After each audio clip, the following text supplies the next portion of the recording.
works. All right, gewaldig. So Parshas Boy, 5778. There's a story with the one of the prime ministers of Israel was in America visiting, and there was some not such a sympathetic American diplomat that met up with him, and he started telling him, "I understand you guys. You know, what exactly does your country represent? Are you guys the Jews? Are you Jews of Poland? Are you the Jews of Romania, Iraq, Russia? What are you the Jews of? You have 2,000 years of exile. So are you like one culture? Do you guys speak one language? What makes you guys all together? What do you represent?" So the prime minister was just like smiled, and he said to him like this. He said, "Yeah, thanks. I'll take water." He said, over 300 years ago, there was a ship called the Mayflower. Came here from England, and they were the first settlers that set up this amazing, beautiful, democratic country called America. He says, "I want you to go and find 10 American children. You can go to any school, anywhere, and ask them the following. Ask them, what was the name of the captain of the Mayflower? How long did they take on the Mayflower? What did they eat? How was this trip? How did they live?" And I don't think any kid is going to be able to answer. Maybe one, maybe two. I doubt it. He said, "Go over to any kid in Israel. Now, we haven't had anything like this in 3,000 years. But you ask them. You ask them, who is the person that took us out of Egypt? Anyone." He said, "Who is the person that took us out of Egypt? And how long did it take? How long did they spend in Egypt? How long did they come out of Egypt? What did they eat after they left Egypt? Oh, and then ask them, what happened by the sea. Ask them the whole thing. And you'll see that almost every single kid in the whole land of Eretz Yisrael will answer you all the questions totally fine." So he said, before you start speaking to me about our culture and our nation, start thinking about your own nation. The Nakuda is that Yetzias Mitzrayim, like it says in the beginning of this week's Parsha, to teach to your sons and to your sons' sons. It's something that we're supposed to give over to our kids. It's supposed to give over to the next generation. And we have the Seder night, and we have the Parashiyos come almost a half a year later, or more than half a year later. And so we have all these things teaching us and reminding us and giving over to the next generation the miracles of Yetzias Mitzrayim. Mamela, it comes out that it's something seared into our consciousness. Reb Yitzchak Zilberstein says a very interesting thing. He says it b'derech efsher, derech efsher, maybe, meaning he didn't see it brought down, but it actually makes a lot of sense. And he's a holy yid, so I can say it over on his back. He said that who was the first one to have a Haggadah, a Seder, and to give over? No challenge. Appreciate it. Who was the first one to give over to their kids the story of Yetzias Mitzrayim in the whole of history of Jews? So he says, Moshe Rabbeinu. Why? Because Klal Yisrael went out of Egypt. You don't have to tell a guy that goes out of Egypt, you know what happened when we went out of Egypt? Do you remember what happened last year? Because they all saw it. Who were the only two people that weren't in the story of Sipur Yetzias Mitzrayim? Moshe Rabbeinu's kids. The only two kids were Moshe Rabbeinu's kids who were stuck in Midian. So he came to Midian when he finally met up with his kids. He finally met up with his kids. He actually told them the story of Sipur Yetzias Mitzrayim. And he says, Reb Zilberstein, that, assuming that we understand that Moshe Rabbeinu was the greatest, most humble person in the world, so he would have basically left himself out of the story. He would have said, Hashem did this, Hashem did that. And that's why when you read the story of Haggadah, which is anonymous, we don't know who made the Haggadah, not one mention of the word Moshe Rabbeinu. Why I said it's in a pasuk, right? He's in one of the Psukim. Of the Haggadah Seder? Quoting, yeah. Okay. He's quoted, by accident, just Agav, in one of the Psukim. Moshe's name was there. On the side, okay. Chaim, Baruch atah Adonai Eloheinu Cham Sha'akol Niyeh B'Dvoroi. I didn't finish this year. Got it, then I fell asleep. So that's an interesting thing, that Moshe Rabbeinu might have been the first one to give over the story of Yetzias Mitzrayim. The end of the parsha, we'll skip to the end, and then we'll come back to the middle, and we'll go back to the 3 quarters. We'll go the way that we should be going. There's the end of the parsha speaks about mitzvah of tefillin, right, which we put onto our arms and our head, and so there's a lot said about it. In the Indian of the simcha of it all. So there's a story that Reb Shlomo Zvilka, he used to say, whenever he used to say there was a Yid in Zvil, who was he referring to? He was referring to himself, but he used to say it over that there was a Yid. I don't know how you say it in Yiddish. Yankee will tell us. Gven a Yid in Zvil. And he used to, he said he used to be extremely happy when he put on tefillin every morning. He said that the joy of a Rasha doing the most pleasurable Gevshmak Aver in the world, doesn't even come close to the joy that Yid used to have when he put on tefillin every single morning. So, there were Yidden that had tremendous simcha when they put on tefillin. There's Avnei Nezer. He once met up, he became one of the Gedolei Adar, and he met up with another guy, and they were both friends together. They studied in the same yeshiva, and the guy became Stam, a guy. And Avnei Nezer became the Gedolei Adar, so he asked him, I guess it's the same syndrome as like the people that don't become president, The Gedolei Adar themselves, they're not running after the godless, and when they have it, it's probably they realize how much responsibility and difficulties it entails with the other guys that are on the other side. Every single guy wants to be the president, and then when you see them become president, what do you see? Their hair just become white overnight, like within a few days. And then by the time they get out of the presidency, they're like, those are the worst 8 years of my life. Maybe they don't say it like that, but it's pretty obvious most of the time, because it's a lot of pressure. But this guy was kind of upset that the Avnei Nezer became a big Gedolei Adar. And he said, I don't understand why. Why is it that you became the Gedolei Adar? We both learned. Well, what happened? So he says, was there ever a time that you were very happy, the Avnei Nezer told him? So he said, at one time in my life, I was really, really happy. Why? Because I won the lottery. I won a good, 10,000 rubles. I don't know what it was in those times. And he was mamish. He said, I felt, who wouldn't feel amazing, amazing joy? So Avnei Nezer said, that joy that you felt, I have times 1,000 every time I put on talis and tefillin in the morning. He said that's the difference between me and you. So you see that the tzaddikim, when they had the mitzvahs, it was a tremendous joy. The frat tefillin. We've spoken about this before, that it's brought down in many of the svarim that you can tell how much a mitzvah is really worth if someone comes over to you and says, the average Jew that puts on tefillin every day. I've said this to different crowds, and they said, well, I don't put on tefillin l'chatchila. But if you ask a guy, the average Jew that puts on tefillin, that feels the understanding that he wakes up and puts on tefillin straight away, so you ask him, here's $100,000, just between me and you, I won't tell anyone. Just skip out from shul today and just don't put on tefillin till tomorrow. So the average Jew would not even think about it. He would just say, go fly a kite, I'm not doing it. It's a mitzvah, and I have to do it. It's a chiyuv d'oraisa. So that means basically that every time you put on tefillin, for you it's worth at least $100,000. You can go up to $1 million, go to $10 million, however much you want to do it. So it means that your mitzvahs are worth a tremendous amount. You put value in it. You give a perspective to see how much value you have on it. The only problem with that is reverse value. So that's what we're going to get to. It's a reverse value. Why? Because Reb Steinman that we mentioned last week, I heard a story from him a few weeks ago that he was once sitting around with his Talmidim, and he said, "No, how much pain do you think we feel from the Averis?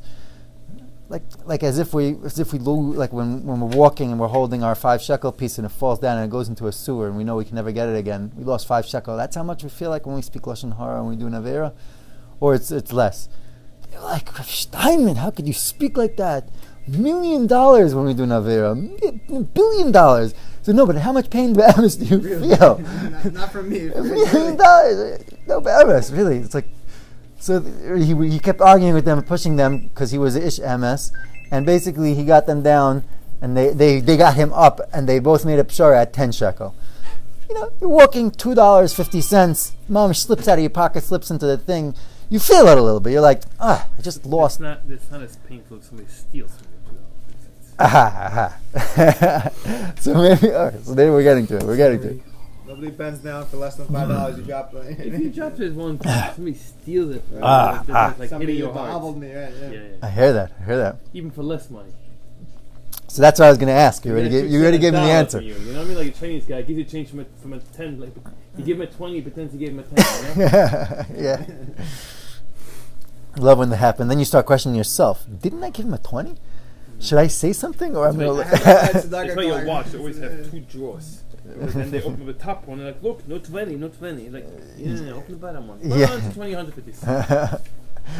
They do it so slick sometimes that they have you thinking, maybe I didn't give him the 20. So, but that's the Nakuda. The Nakuda is, the question is, why in the world, when someone pulls a gun to our head and says, don't do the mitzvah of tefillin, we'd be willing to lose $1 million for it, and then when it comes to actually, feeling the simcha shel mitzvah, if Rav Shimon is speaking about the hurt of an avera, so every time we put on tefillin, I would imagine that we have a similar pricing level. It's a question of joy, meaning how much chiyus, how much simcha, how much of a jolt, right? If you go and you do a scratch it lottery and you win $15, it's a nice thing, You played the scratch it, you only got one, not that you got 40 and we got $15, because then you obviously don't feel good. But you just decided, you don't play, you just decide, hey, I'm going to go, you buy it $15, you feel good. Then you probably buy another 15 and you lose it, but someone's got to make money. So they're not doing it for chesed, The thing is that you feel a little bit good. So that's around the mitzvah of tefillin, maybe $10, maybe $5, maybe 5 shekel, whatever it is. But why is it that all of a sudden, when it's something that you that someone forces you not to do, so Benti is a good teretz. So when someone's forcing you to do something, then, or stealing the money from you, then you feel it. Then you're like, what is this? Then you're willing to go down shooting your guns. But Mashayin Kain, when you do it yourself, so it's a different story. Another way to look at it is maybe, I'm not sure, maybe that's a natural, instinctual way that we deal with things, that when they're in the future, meaning someone's telling us we have to do something in the future, so then we have the value properly. But then if we messed up, then we say, okay, what are we going to do? Kill ourselves? I just lost $1 million. What am I going to do? Kill myself? Not going to go on. Go on. Keep going. But it puts into perspective, though, a lot how the tzaddikim and how we're supposed to have such a chiyas and a simcha from the mitzvahs. And the truth of the matter is, Rav Koenig once told me this. He said it's an amazing thing that we create a whole world in our lives, especially if we go to Rebbes and we have connection to tzaddikim. Nowadays, very often the connection to tzaddikim are based on how much you give and how much you get. You give $100,000, you're going to get a bracha for $10 million, and you're going to have kids the best shidduch and everything. They used to come to Reb Nachman for these type of brachas, and he used to say, "Yeah, go to X, Y, and Z tzaddik, and go to that tzaddik, and go to this tzaddik. You want me? I'm dealing in a different world. I'm not dealing in the parnasa issues. You have tzaddikim that will give you brachas for that. But I'm dealing with Hashem, how to come close to Hashem." Nachman asked him, did he send him away? He sent them away. He said, if you want to know how to serve Hashem, you want to know a derech in life, Ma'tov Manoim, sit, I'll show you miracles, so to speak. But if you want stam a bracha, okay. He would give bracha sometimes, and he even did a few miracles and things. But Reb Nosson writes about it in one of the Sichas Saran. He just says he did it just to show that he could do miracles and just to show that he did these things. But it wasn't his asik. So man, then why we all go to Nachman? Yeah. Then why we all go to Nachman? Me. No, I don't know. It's a good time. I went for Bruchas. He also gives it. Can we get a refund? Listen, the Breslov have a thing, they scream, Abba, tell me kesef. If Nachman teaches you how to talk to God, you want to ask God for money? Oh. Saying you'll get better connection. Go straight to God. Connection. It's all about the connection. Can you hear me now? So that's what I was going to say anyways, that the Nakuda is, in that sense, that the mitzvahs themselves. So Rav Koenig, he once told me this. He said it's a funny thing that we sit there and we do tefillin and we do mitzvahs and we do all the things and we try to do even more and we try to learn. Why? Because then Hashem's going to give me money, and then Hashem's going to give me a good meal, and he's going to get. He says, what, the tachlis of our Yiddishkeit is for Gashmias, or the Gashmias is the tachlis of the whole world that we're doing is just to get to a higher level of Ruchnias. So he said, that's the thing that we should remember, that the whole point of all this stuff, all the mitzvahs, is not so much to get the $1 million or to have, it's to come close to HaKadosh Baruch Hu and to feel that. So, yeah, but this guy explained me once, it's much better to cry in a Mercedes than a broken car. Ah, right.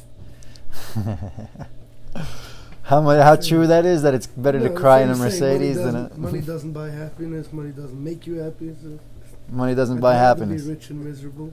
Poor and miserable. Money makes you happy. You ever seen every morning you walk and you see the schmuck, so it's 6 o'clock in the morning, he's in a rush, yeah.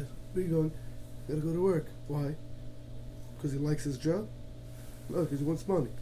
You'd rather sit here. Some people like to work. You can't take work out of them. I know people like that. And I don't mind the work.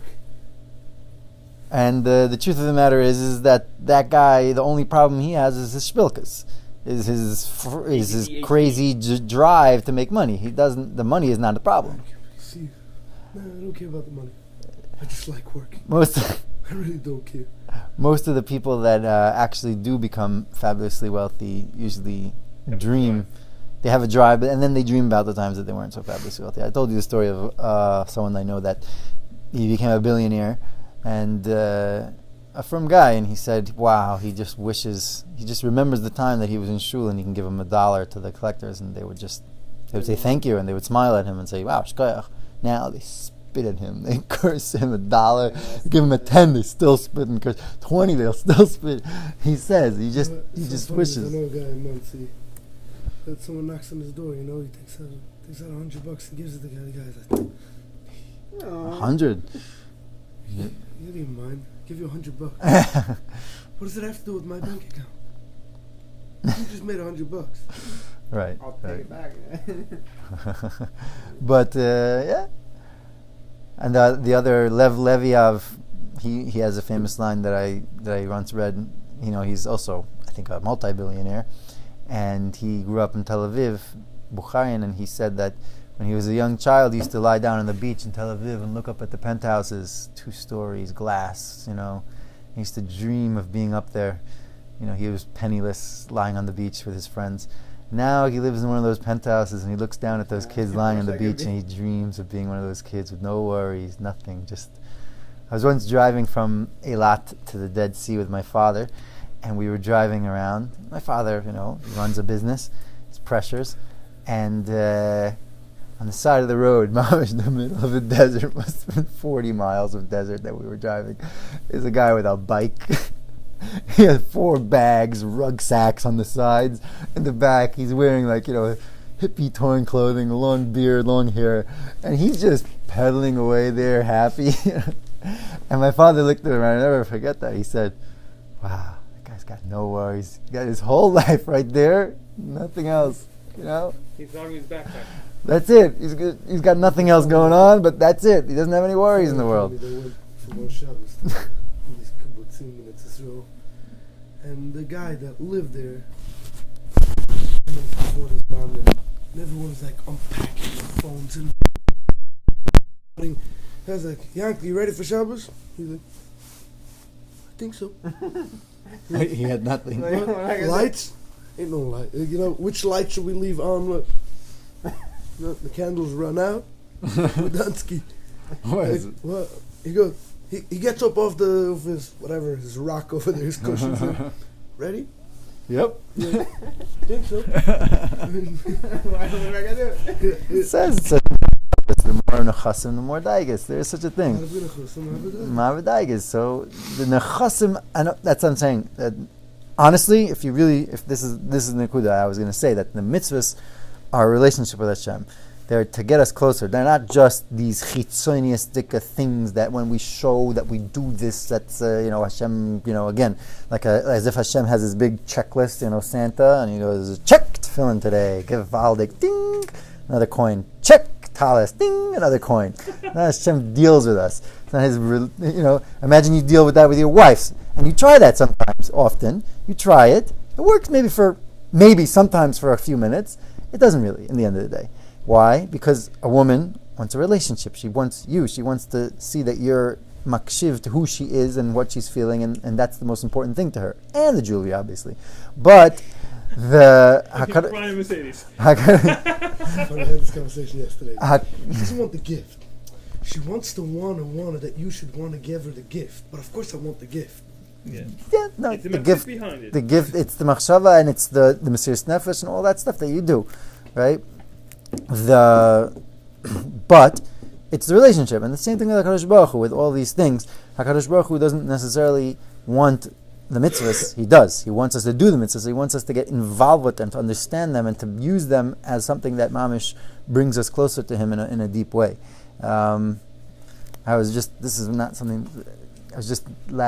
This past week I was walking with my little 2-year-old, and he's really sweet and cute, and mamish too, they know nothing, And I said, hey, give me your henti. So he just looks up and holds me. I can walk him into the middle of the street. I can walk him anywhere. He's just stumbling around, holding on to me. And it's the sweetest thing, a little kid that just doesn't know where he's going, but he holds on and he got there. That's what Kadosh Baruch Hu says with every mitzvah, everything that we do. He says, here, just hold on to me. Just hold on to my hand, let's go. You know exactly where you're going, you know exactly what you're doing. No, but you're saying, Hashem, I'm just holding on to you. This is mitzvah, I'm holding on to you, let's go. And we're together. And HaKadosh Baruch Hu loves that, and he goes crazy from those things in a good way. But the truth of the matter is that all the riches and all these things, so you got the guy that has $10 million in his bank account, but he's filled with shpilkas, he's filled with agony, he's filled with daigas, and then you got the guy that has 10 million, and he's happy. But his happiness is not from the 10 million. His happiness is from the fact that he, in Pneumius, has worked on himself, that he's relating to people, relating to his wife, to his kids, to Hashem in a proper way. So, in the end of the day, if the money is not going to make it or break it, so the emes, it doesn't matter. The guy could be the poor guy also. But it helps. Hashem should bless everyone with all the parnasa. But all the good things that come along with it in the sense of coming close to Hashem. It says, in the end of the day, I was going to connect this to some of the things that it says about Makas B'chayros, Nakas Choshech. It says, Lo yiro ish es echav, v'lo kamu ish mitachtav. No guy saw his friend, and no guy stood up. As we know the Medrash, they couldn't even get up, they couldn't move. Last year we spoke about this, that was the Orein Soif. How could it be that a guy doesn't move if darkness is not a physical reality, it's just the absence of light? I could move in the darkness, the thick darkness. It doesn't make sense. So a lot of the tzaddikim bring down that it was the Orein Soif that basically just popped open. Now, when you see Orein Soif, you're frozen. You freeze. You can't move. That's why it was darkness for the goyim who had no kelim to receive such light, and for the yidden it was just pure bliss. It was pure light. But other mefarshim say that the Medrash says, why the darkness was as thick as a golden dinar. What does that mean? It was as thick as a golden dinar. It was thick. So it gave a mashal of a golden dinar. Why? Because Avnei Ezel says this. He says that because everyone was running after themselves. Liro ishas echav, like the Chedush Arim also says, they couldn't get up, they couldn't move past themselves. They couldn't see their friends. When you can't see your friend, when you can't feel for another and relate to another person, loikamu ish mitachtav. You can't get up. You're on the floor. You could be the richest, the greatest guy, but if you're not relating to other people, and especially the people like Moshe and people that are close to you, then you're not mamish. You're not going anywhere. There's a famous line from Reb Nachman that he says that you could be standing in front of the Swiss Alps. I don't know if he said Swiss Alps, but the Nakuda is there. What? And not see it. No? And not see it. Why? Because you're holding a little coin. You don't like that mushal. No, because I was supposed to be there now. You're supposed to be in the Swiss Alps. I'm flight right now to Swiss. Oh my gosh, what Me happened? too. Me too. Got canceled? I had the flu and I didn't feel. Wow. It wasn't gonna happen. I was supposed to go for a week.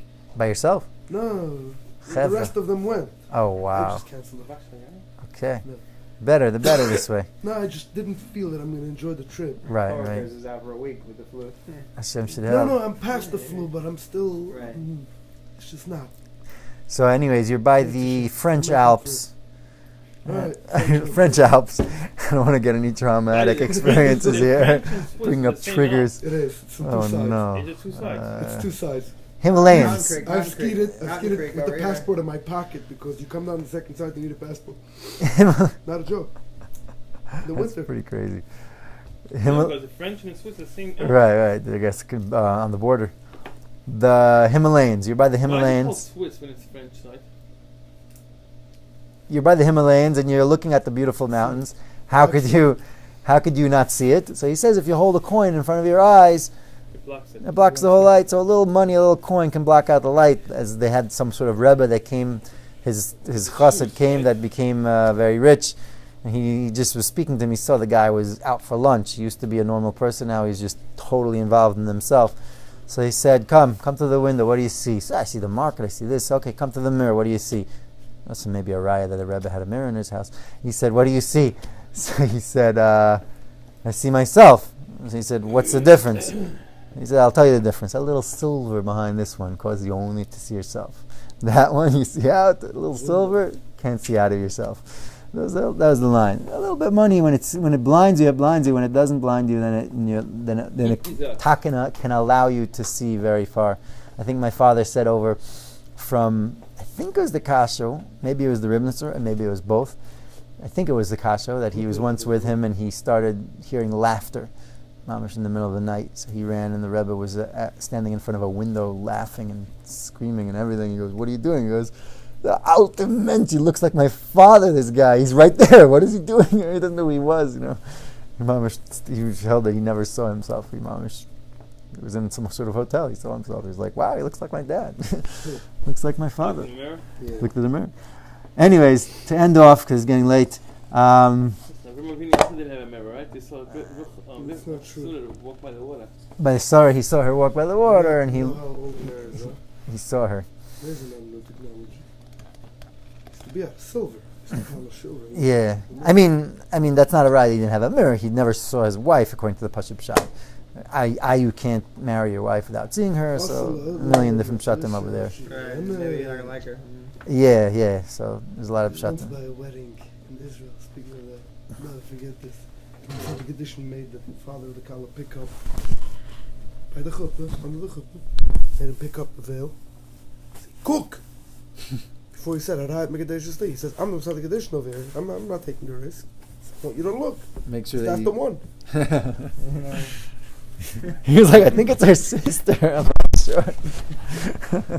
So Lamaisa, we all have light. And the truth of the matter is, we all have this beautiful light of tefillin and all these things that we're speaking about in this relationship with Hashem. We just got to uncover it. Reb Simcha Wasserman, he, the son of Rabbi Elchanan, which is in and of itself unique. If anyone knows about Rabbi Elchanan and Reb Simcha, He was a Rabbi Elchanan genius. was a very intense gadol that died al pi kiddush Hashem. He went back to Europe to die with his people, even though he was in America. And they say he only smiled twice in his life. He went back to Europe to die with the people? Yeah. He was here in America when the war broke out, 1939, September, and they said, "Rebbe, doesn't look good." Obviously, no one knew what was going to happen, but it was a pretty serious situation. And he said, "I'm going back. My whole kahil is there. They're waiting for me. What am I going to leave them to die al Kiddush Hashem without me?" And he went back, and he prepared them, and they all got run into the square, and they all mamish together were Makadashim Shemayim, and they were all killed. Hashem Yimkum Damav. But his son Reb Simcha survived. And his son Reb Simcha didn't stop smiling. He was like one of these gedolim. There was like always lichtig and smiling. All right, you don't understand how that worked out. But the thing that he says that he lived in many different places. He ended up, I think he was in L.A. He was in Eretz Yisrael also in the end. But he was in Brazil in 1953, and there was a Jew there, a businessman that was very, very simple businessman, not a big Torah scholar, not a huge tzaddik. He was just a guy. But he mamish radiated. He was like glowing at all times. He was simple, sweet yid that glowed. And Reb Simcha used to mamish show him respect and admiration, used to heap praises upon him. And some of the chaver there were like, "What's pshat? He's not a Talmid Chacham. He's not a kol guy. He's not a big tzaddik. We don't see him doing huge things of tzedakah. What are you giving him such cover?" So he said, "I'll tell you the mashal of it. He's an electric light bulb." I guess in those days it was actually a pretty new thing. He says, you take two light bulbs and you put them next to each other, and you put a shade on one of them. So which one's going to give off more light? Too bad Mati's not here. Maybe he's watching somewhere in cyber internet. Which one's going to give off more light? Kipshutai, the one that doesn't have the shade on it. So he said, all of us Yidden, we're like light bulbs. Some are bigger light bulbs, some are lesser light bulbs. We're all light bulbs. But we cover ourselves, and we might have good minds, and we might know even a little bit Torah, we might have this thing and that thing. But we cover ourselves with all the garbage and all the foolishness and everything that we shade our very own light. He said, this yid, he might be very simple. He might have even a tiny bulb, but he has no shades. Nothing holding himself back. So the truth is, in the end of the day, when we're speaking about all of this, that we want to get to the level of mamish feeling simcha for mitzvahs and having that the mitzvahs are a relationship and a dveikus to HaKadosh Baruch Hu. So it seems like far out, it seems like too much, but the truth of the matter is it's not. It's hikar v'lecha hadavar b'ficha v'vav chalasaysa. It's mamish right close. The only thing you have to do is just remove a little bit of the lampshades, just say HaKadosh Baruch Hu. In the end of the day, I know who I am, I know who you are, this is what I'm trying to do, I'm trying to come close to you. And those shades are not so hard to remove. A lot of times the shades are just all of our history and our feelings that we have, all of our things that we think about ourselves. But in the end of the day, if we strip them down a little bit and we remove some shades, we feel that simcha, and Hashem should help us to feel the simcha with every mitzvah that we do, with Shabbos, with all the things, and to be zeichet all the good things. Shkoyach, all the best.